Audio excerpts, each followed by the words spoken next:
20년의 긴 시간 동안 죽은 줄만 알았던 아들 요셉을 만난 야곱은 요셉의 목을 안고 울며 지금 죽어도 조카도다 라고 고백하며 고통 가운데 살아온 자신의 살아있음과 죽은 줄 여겼던 아들의 지금까지 살아있음에 감격했습니다. 이후 야곱과 그와 함께 온 70명의 가족들을 땅의 언덕이라 불리운 목축에 적합한 고센 땅으로 인도하고자 요셉은 바로 왕에게 자신의 가족이 이집트 땅에 왔음을 알렸습니다. 그 후 요셉이 아버지 야곱을 바로 왕 앞에 서게 하자 바로 왕은 그의 나이를 물으며 야곱이 살아온 삶에 대해 질문했습니다. 이에 대해 야곱은 130년 동안의 자신의 인생을 험악했다는 한 단어로 요약했습니다. 곧 발 뒤꿈치를 잡은 자로 태어난 그의 삶 속에 야곱이 그의 뜻을 쫓아 선택했던 일들로 인한 영향력과 그로 인한 결과들에 대해 자신이 행한 악한 영향력들로 인해 고난의 연속된 삶이었음을 고백했던 것입니다.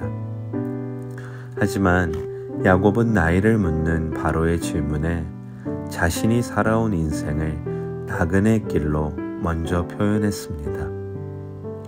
이는 하나님이 맺으신 언약 속에 살아가는 이 땅 위에서의 삶의 여정은 정착하여 머물 곳이 아닌 돌아갈 곳이 여전히 남은 나그네의 길과 같음을 고백한 것입니다.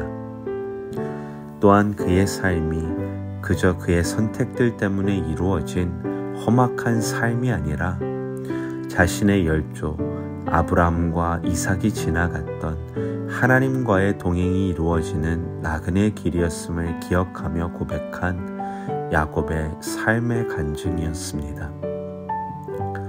크리스천의 삶 또한 이 땅 위에서의 삶을 하나님 나라를 향해 가는 나그네 길의 여정으로 표현합니다.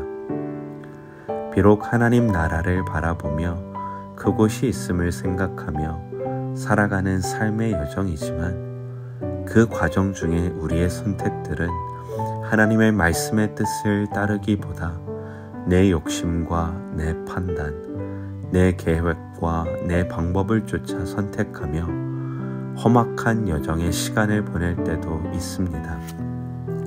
반면 하나님의 뜻을 따라 순종하며 살아가는 때에도 원치 않는 험악한 나그네의 길의 시간을 걸어가야 할 때도 있습니다. 한 가지 중요한 것은 시편 23편의 다윗의 고백처럼 푸른 풀밭 가운데의 길을 지날 때든지 음침한 사망의 골짜기를 지날 때든지 어느 때이든지 우리의 나그네 길 위의 여정 속에는 하나님의 선하심이 여전히 우리를 추격하고 계신다는 것입니다. 그로 인해 나의 가장 어그러진 악함의 선택들마저도 하나님의 선하심을 통해 선이 되게 하실 것이며 하나님의 뜻을 쫓으려는 나의 가장 선한 선택들마저도 하나님의 선하심을 통해 더욱 거룩한 영향력을 나그네 길 여정 속에 펼치실 것입니다.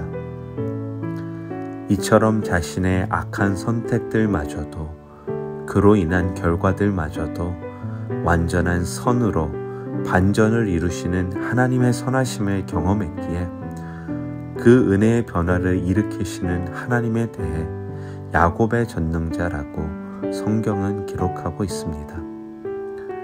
크리스천의 삶에도 고난의 시간이 다가옵니다.